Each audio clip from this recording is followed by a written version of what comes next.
What's up guys? What's up mga kabalen? So another day, another vlog na naman para sa atin, no? Maraming salamat siyempre sa Panginoon sa pagbibigay sa atin ng panibagong opportunity para makapag-vlog sa araw nito. Ayan. So nandito ako ngayon sa may south area ng Edmonton. At siyempre galing kaming nag-attend ng church kaya nandito ako ngayon sa south. So ngayon, uuwi ako ng north side. At ako'y magpo-commute. Ayan, may mga dumaan na mga puti. So hindi ako masyadong malakas magsalita, no? Kasi baka akala nila nagbablog ako. Ayan. So ayan. So ang gusto kong i-share sa inyo ngayon mga kabalen, no, mga guys, kung paano ba ang commuting system dito sa Alberta or sa Edmonton in particular.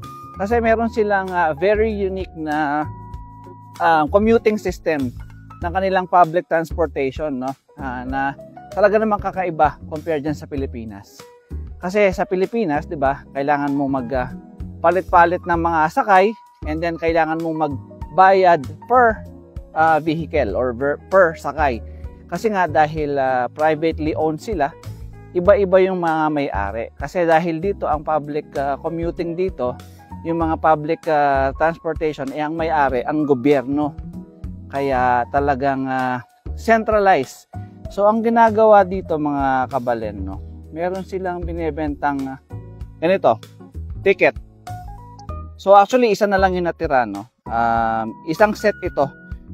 Set of 10, mahaba siya. 10 pirasong ganito nabibili ng mga around $37 if I'm not mistaken. And meron ding isang type of card naman. So yun, only yun. 1 month ang validity niya and only sakay yun. Pero ito, ang validity nito is 2 hours. So kahit saan ka mapunta sa Edmonton, ito lang ang gamitin mo. Sumakay ka ng bus, sumakay ka ng tren. Tatanggapin ito basta within 2 hours. Yun, isang ticket lang yun. Ganun katindi dito. Talagang parang one ticketing system sa lahat ng mga public transportation. Ganun kagaling dito. So ngayon, ang mga points of bus stop dito, mga ganyan, no? Katulad nito. Ayan. So, bus stop ito, ang pangalan ng bus or number ng bus is 722. Ayan. So, hinahanap mo yan. Yun yung mga bus na nagruruta. So, iba-iba kasing mga numbering ng bus eh. So, ang inaantay natin ngayon ay yung bus number 722.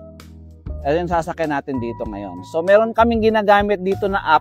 Pwede naman kasing Google Maps. Pwedeng yung ETS system, Edmonton Transit Service, if I'm not mistaken. Pero, in particular, ako favorite kong gamitin kasi para sa akin mas convenient, mas madali, yung transit na application. Ayan. So, mamaya ipapakita ko sa inyo pagkasakay natin ng bus, how it works. Pero for now, antayin muna natin yung bus para ipakita ko sa inyo kung paano yung commuting system. So, uuwi tayo ng north at isasama ko kayo sa journey. Let's go! So, ito yung application na ginagamit ko pag nagko-commute dito sa Edmonton. So, yung transit. Ayan. So, pindutin natin siya. Okay. So, ayan yung itsura ng transit. So, ang gagawin mo lang is isa-search mo yung exact address na napupuntahan mo. Ang kinagandahan dito sa Canada, no, very amazing para sa akin. I'm really amazed yung sa sistema nila dito. Kasi talagang halos lahat ng bahay, like particular address, specific address is searchable sa sa Google Maps, searchable sa transit or sa ETS na application, commuting application nila. Kaya napakadaling hanapin ng bahay, kaya kahit hindi ka masyadong sanay, napakadaling mag-commute. So ayan nga. So ang natatandaan nyo, ang bus na inaantay natin itong 722 na bus. So ayan, so makikita nyo dito, ayan, ang available na bus, ang paparating pinakamalapit is itong 722 nga. Ayan. In 8 minutes darating yung bus, ayan. At sa baba naman in 8 minutes din darating yung bus. So either one na piliin natin, okay lang. So piliin na lang natin itong nasa taas. Ayan. Okay. So pag pinindot mo yon, ayan, makikita mo yung ruta. So 722 bus, darating siya in 11:53 AM. Ayan, 11:53 AM. Kita ba? Ayun. So, it's already 11:45. Ayan, 11:53 yung dating ng bus. So, alam mo kung kailan darating, alam mo kung gaano ka katagal mag-aantay. Kaya napakaganda. So pito na yung piliin natin. So, go na natin. Go. Ayun, pinindot na natin yung go. Ipapakita niya ngayon yung GPS. Ayan. Yung pinakaruta ng bus. Kaya malalaman mo rin kung nasaan na yung bus, saan banda na siya, ilang bus stop na lang bago siya makarating sa area mo or sa spot mo. Ayan. So napakagandang application ito, no. Ayan. So in 7 minutes, ayan, darating na si bus. Ayan, nakita. Ayan, 6 minutes na lang pala. 6 minutes darating na yung bus. And ayan. So north to Century Park. Pupuntahan natin ay yung Century Park na train station, yung last train station ng kumbaga parang kung sa Pilipinas ito yung Taft Avenue, yung dulo. Tapos ang pupuntahan natin dulo naman ng north, parang North EDSA naman yon ang destination natin. Okay, so guys, ito na yung bus, no. Naalala nyo, 722 ang bus na sasakyan natin at going Century Park. So ayan, 722 going Century Park at ito yung bus, 722 Century Park. So sasakay na tayo, gagamitin natin itong ticket. Hi sir, morning, thank you. So ayan, so binigyan tayo ng ticket na ganito. So itong ticket na to ay magagamit nyo pagka sasakay kayo ng tren or another bus. Basta valid ito for 2 hours. Regardless kung saan kayo pupunta within Edmonton, valid ito for 2 hours. So, yun lang yung ginamit kong ticket, isa lang. Makakapunta na ako kahit saan sa Edmonton. Basta within 2 hours. Pagkatapos ng 2 hours, syempre, gumamit ka ng panibagong ticket. No kamukha nung binigay natin dun sa driver. Yun. So, ito yung itsura ng bus dito. Malinis, maganda. Ayan. Luwang. Ayan. Tapos merong hila. Ito, hila stop to, hila stop. Pag malapit ka na, hila stop. Tapos kinagandahan dito sa bus na to, meron siyang monitor dito sa taas. Ayan. So, every station ina-announce niya. Parang LRT. So, halimbawa, ito. Ngayon, di ba, nandito tayo ngayon sa bus stop na to. Pagka lampas niya dito, sasabihin na niya, next stop, ito, ganito, ganyan. So, if doon ka bababa, hilahin mo na to para alam na agad ng driver na doon ang baba mo. So, 'di ba nakasakay tayo ng 722 bus? Ayan. So, ito retractable to actually. So, pagka pinindot mo 'yan, makikita mo lahat ng ruta na dadaanan ng bus hanggang dun sa last stop niya, which is yung LRT Century Park. Yeah. So, real time to mga kabalen, no? Malalaman mo kung nasaang bus stop ka na, ilang bus stop pa bago dun sa destination mo. Kaya alam mo kung gaano ka pa katagal at ilang bus stop pa ang dadaanan ng sinasakyan mo. So, napakaganda, di ba? O yun, di ba? Kita nyo, nabawasan. So, kasi nakalampas na tayo ng isa pang bus stop. So ngayon, pagdating natin sa Century Park, yung LRT station, mawawala na itong sa taas. Siyempre, may iwan na ito sa baba. So ayan, nakita nyo, tren yung symbol niya. So going to Clearview tayo kasi dulo-dulo nga from south yung Century Park, and then yung dulo ng north is yung Clearview. And yan. Pag sumakay ka ng Clearview, makikita mo lahat ng dadaanan na station. Ganun din, mababawasan isa-isa bawat nalalampasan may mga station na yan. And then, pagbaba natin ng tren, ayun, sakay na naman ng bus. 119 naman na bus. And ayan, ito yung dadaanan niya. 10 stops yan. Yun, o, yan. Yan, dadaanan natin lahat yung mga yan hanggang sa magarating tayo sa community namin. Yung parang pinaka-subdivision. Diba? Ang dali lang. So, hindi ka maliligaw, basta sundan mo lang to.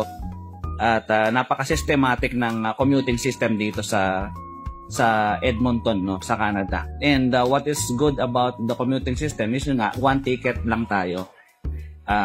Good for 2 hours kung yung ticket na yung gagamitin nyo. Pero pagka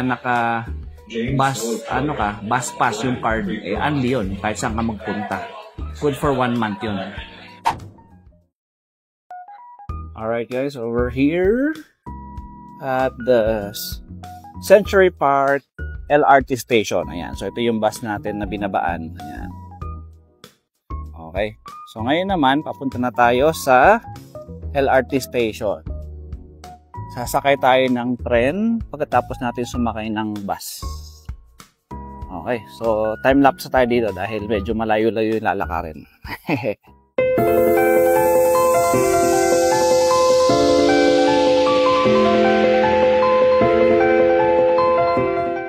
Okay, so we're here now at the LRT station. Sakto dating lang ng tren na yan. Parating na siya. Ayun. Padating na siya. So, sakto yung dating natin dito. Hindi na tayo, mag-aantay pa na dumating yung tren. Nandyan na siya. O, diba? Ayan na si tren. Ngayon, sasakay na tayo. Katulad nung pinakita ko kanina doon sa app, doon sa transit. Susundan mo lang yan. May mga stations na bababaan. At aabangan mo lang yung kung saan mo sinet yung mo. Okay, so we're inside the train now. Pakita ko sa inyo yung loob. Okay, so this is how it looks like inside. So, dito na lang ako po. Kasi papunta siya dun eh. Nahihilo ako sa pag umaandar ka ng pabaliktad, yung palikod. Kaya gusto ko yung paharap. Mahina lang yung boses ko mga kabalin dahil nakakala nila nagbablog ako. Nakakaya. Okay, so sige, time-lapse na tayo para mabilis.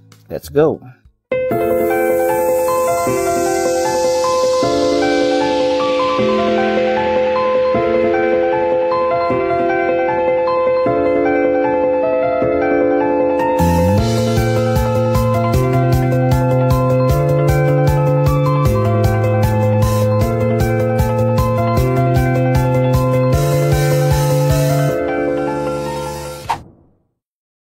Alright, so this is our stop, Clearview. Ayan, so Clearview na tayo.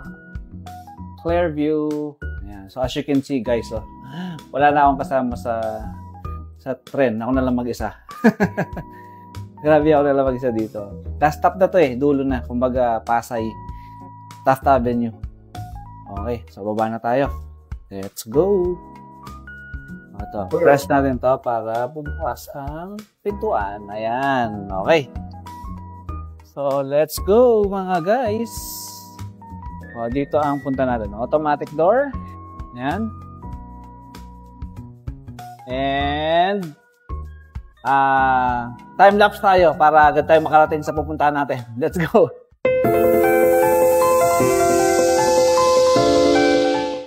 Okay, so ito na. Nasa labas na tayo ng train station. Ayan, Clearview train station. At ngayon, di ba, pinakita ko kanina doon sa transit na next bus natin is 119. Ayan. So, ito na siya. 119. Okay. So, bus 119. Ayan. Okay. Sakay na tayo. Hello!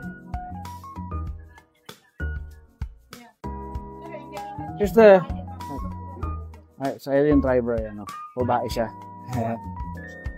Okay. So, wala pa masyadong laman. Ayan, yung ating bus. Dito na tayo. Okay, so yun guys, napakadali lang mag-commute at talagang madali lang siyang sundan yung transit na application. So, ginagamit yun dito sa Edmonton. Kanina, from south to north ang biyahe natin. So, sumakay tayo ng 722 going to Century Park, and then yung Century Park LRT station going to Clearview. And then, ito na. Itong 119 na bus. Yan. So, talagang dulo-dulo. From dulo ng south, dulo ng north ang binyahe natin.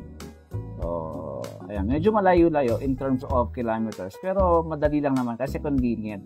And then, talagang, madali namang sundan yung kanilang application. And, once again, ito lang ang ginamit natin. One ticket lang. So, di ba? Ang ganda pagka gobyerno ang may-ari ng mga public transportation. One ticket lang siya for everything na public transportation. di ba? So, time-lapse na tayo ulit, papunta sa ating community. Let's go!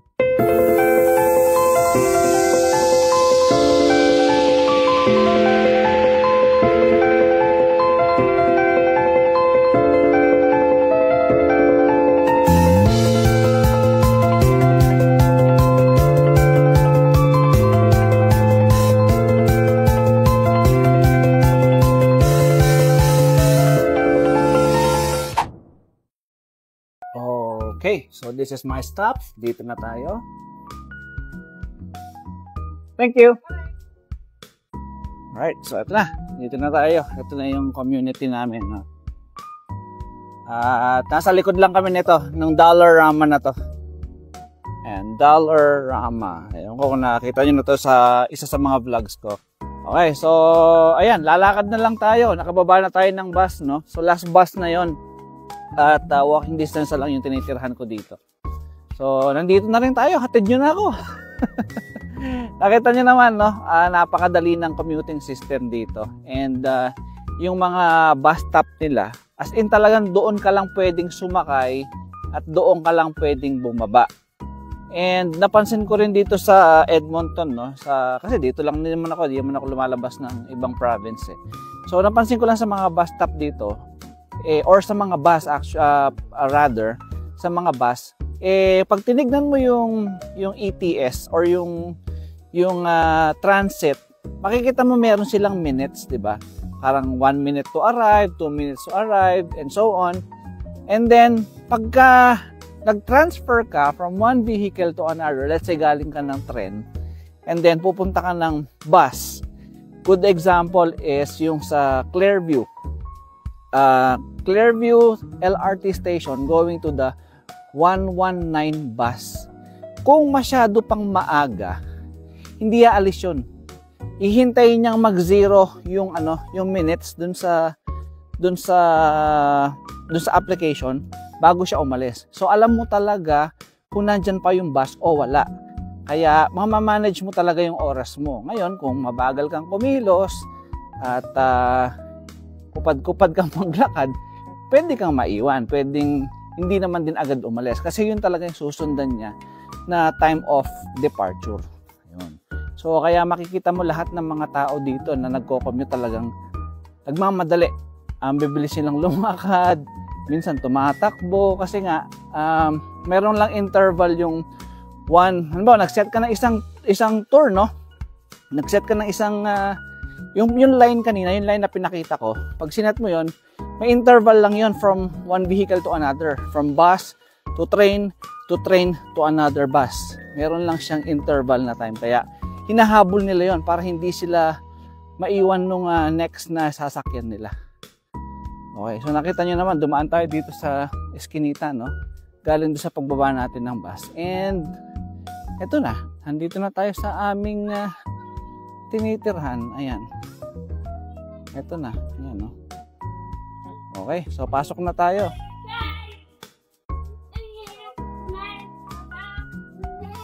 Susi. Wait, hindi ito. Yung isa. Yun. Yun, diba? Open. At syempre, meron pa isang pinto.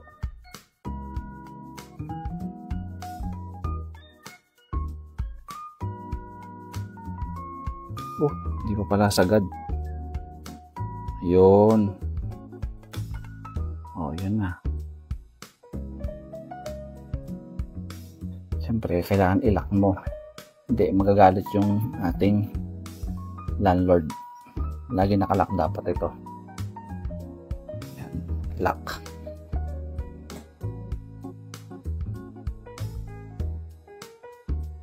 And tanggal ng sapatos. Dahil malinis dito sa loob ng bahay. Ang dami sapatos at tsinelas. So, mga tenant, yan, mga may-ari na, may ibang tenant may-ari niyan. So dito natin nilalagay yung ating sapatos. And ayan, pasok na tayo ng bahay. Okay, so that's it mga kabalen, mga kababayan. Ayan, so salamat po sa inyong paghatid sa akin dito sa aming tinitirhan from south to north. Medyo exhausting lang ng konti kasi talagang mahaba yung biyahe. Siguro mga 1 oras din mahigit yun kung kukunin mo real time. Nagta-time-lapse tayo tsaka paputol-putol eh. So, ayan, salamat sa nagtiyaga na nanonood from the beginning to end at sa patuloy po na pagsuporta nyo sa akin from Kabalen Motovlog and until now na ginagamit natin is Kabalen in Canada. Okay? So hanggang dito na po muna ang ating vlog. Maraming salamat po sa inyo. Sana patuloy ang inyong pagsuporta sa akin at let's make more content this time naman dito sa Canada. So, I'll make sure na, or I'll do my best na maging more informative or mas maipasyal ko pa kayo sa mga iba't ibang lugar dito sa Canada at sana mas ma-enjoy nyo pa yung mga upcoming videos natin. Alright? Okay, so once again mga kabalen, this is MJ Mendoza and you are watching Kabalen in Canada. Goodbye!